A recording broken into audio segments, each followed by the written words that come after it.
Salut à tous! Alors je propose aujourd'hui d'aborder une petite application du théorème d'Al-Kashi. Donc en fait là on est en première, en spécialité maths, on a fait le produit scalaire et là on est dans les applications de ce produit scalaire autour donc du théorème d'Al-Kashi qui est en fait un théorème de Pythagore généralisé à n'importe quel triangle et non nécessairement un triangle rectangle.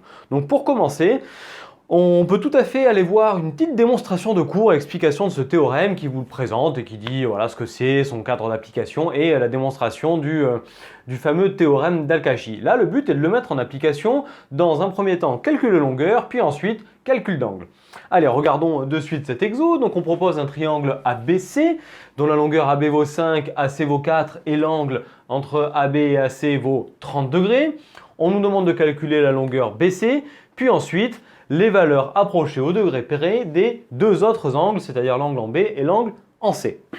Donc là, le théorème d'Al-Kashi en fait est vraiment top pour ça, puisqu'à partir du moment où on a sur les différentes données de l'énoncé de longueur et un angle, on peut calculer tout le reste. C'est-à-dire qu'on va pouvoir calculer la longueur BC par application du théorème d'Al-Kashi. Puis une fois qu'on connaît la longueur, on va pouvoir calculer les autres angles, toujours en utilisant le théorème d'Al-Kashi. Évidemment, ce n'est pas la seule façon de faire.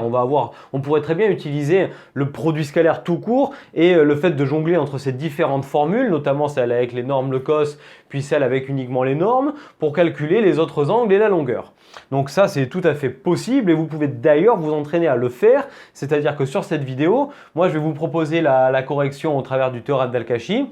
Mais vous vous dites, bah tiens, allez, je vais regarder si je sais faire l'application du produit scalaire avec les normes et le cosinus. Eh bien, je m'entraîne et je sais de voir si je sais trouver une longueur ou un angle dans ce genre de cas de figure. Et vous comparez les résultats à la fin.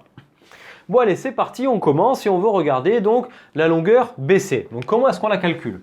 Cette longueur ici, BC, elle est donnée par le théorème d'Al-Kashi et elle me dit que c'est la longueur AB carré plus la longueur AC carré moins 2 fois la longueur AB fois longueur AC fois le cosinus de l'angle en A. Allez, par simplicité d'écriture, je vais le noter A avec un chapeau plutôt que l'angle BAC, mais allez, ça revient au même.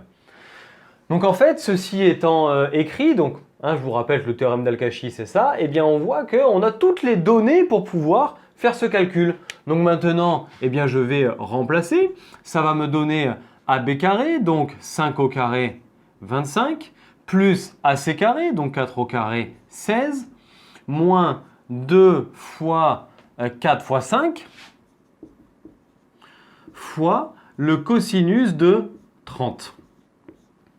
Bon, ben là maintenant on n'est plus que dans du calcul et il faut connaître le cosinus de 30. Normalement, vous êtes censé avoir fait la trigonométrie avant d'avoir fait ce chapitre. Et si tel n'est pas le cas, normalement, votre enseignant est censé avoir donné les valeurs de cosinus 30, cosinus 60, des valeurs particulières.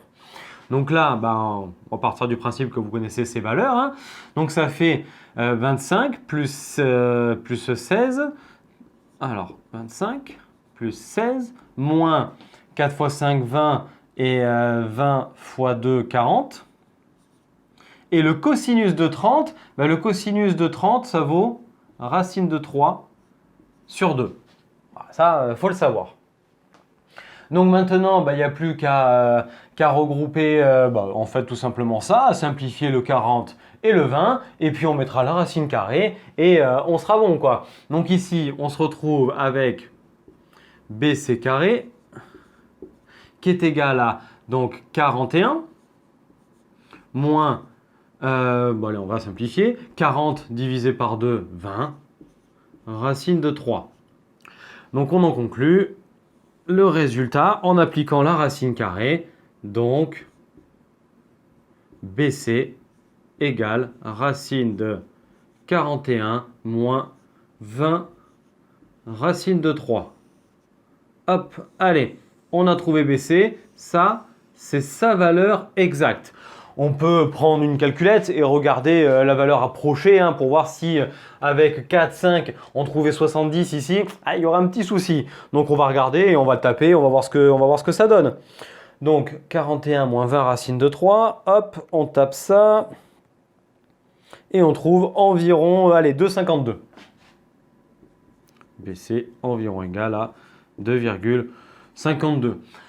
Ça semble assez logique. L'angle 30 est plutôt petit, donc en fait ce côté-là est plutôt semble en tout cas logique qu'il soit plus petit que ces deux-là. Allez, ça c'est plutôt cohérent, encourageant pour la suite. Et maintenant, on passe aux questions d'après qui nous demandent de calculer les valeurs approchées de ACB et CBA.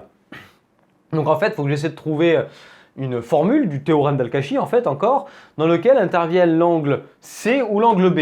Il suffit d'en choisir un et on a l'autre, puisqu'on sait que la somme des angles dans un triangle vaut 180, ou pi si on a fait la trigo. Et donc du coup, j'en calcule un, j'en connais un autre, et je ferai 180 moins la somme des deux autres, et comme ça, je pourrai trouver la valeur de mon dernier angle.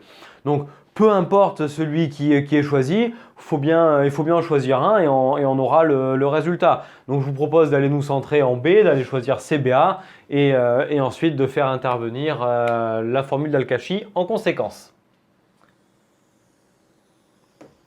Donc allez, regardons CBA.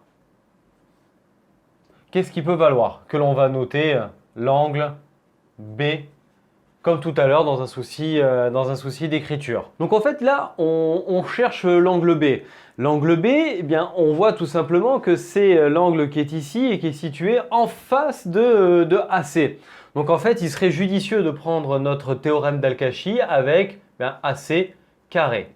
Et AC carré, que nous dit le théorème d'Al-Kashi, il vaut AB carré plus BC carré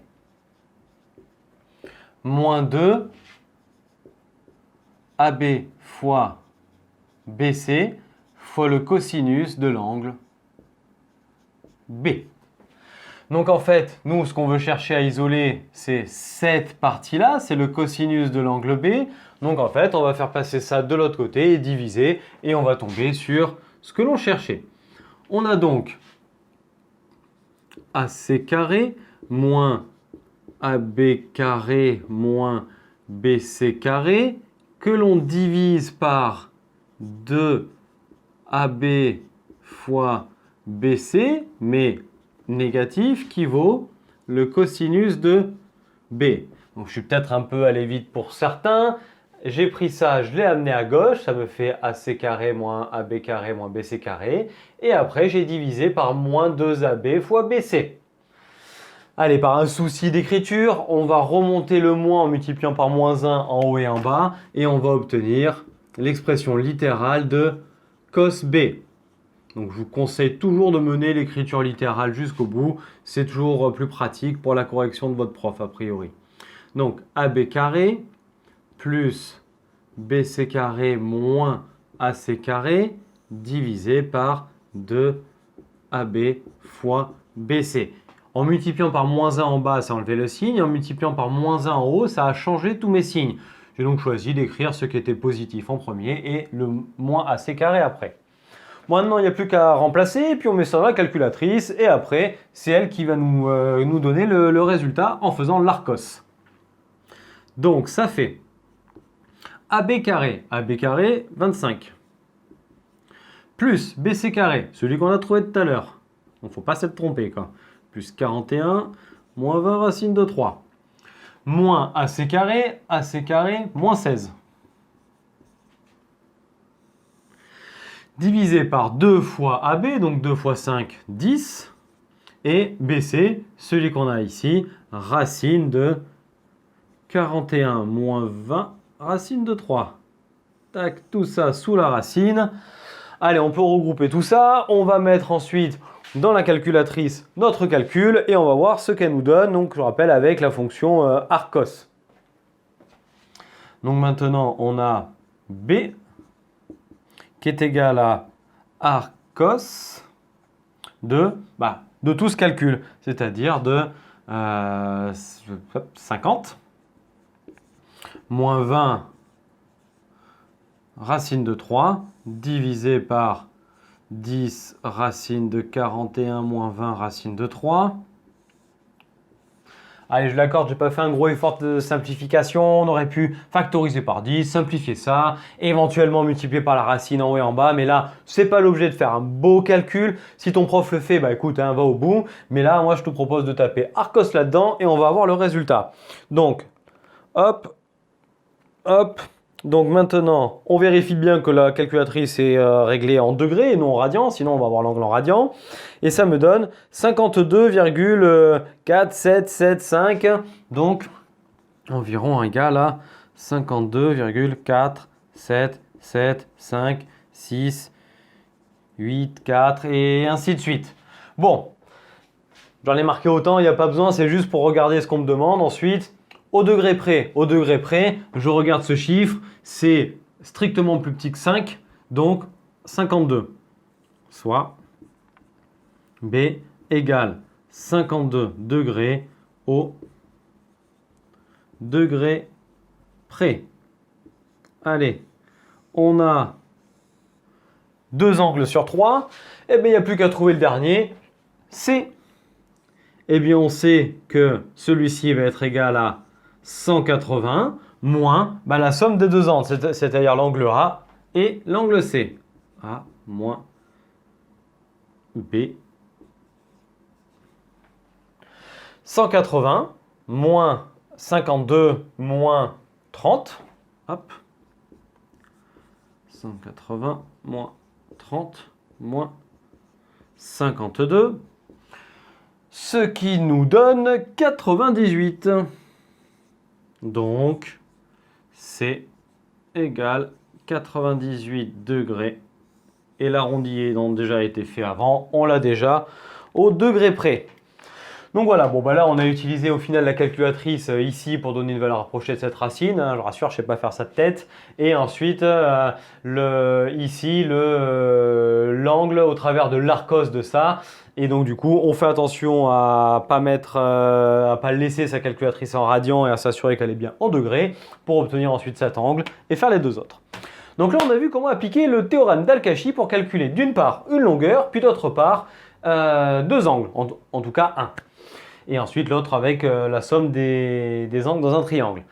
Donc là, en fait, ça donne un peu l'objet d'application de ce théorème et tu pourras voir en fait que le théorème d'Al-Kashi pouvait s'appliquer avant dans les exos de produits scalaires qui étaient déjà faits et d'ailleurs dans tout exercice dans lequel on avait un triangle ou un parallélogramme dans lequel apparaissait deux longueurs et un angle.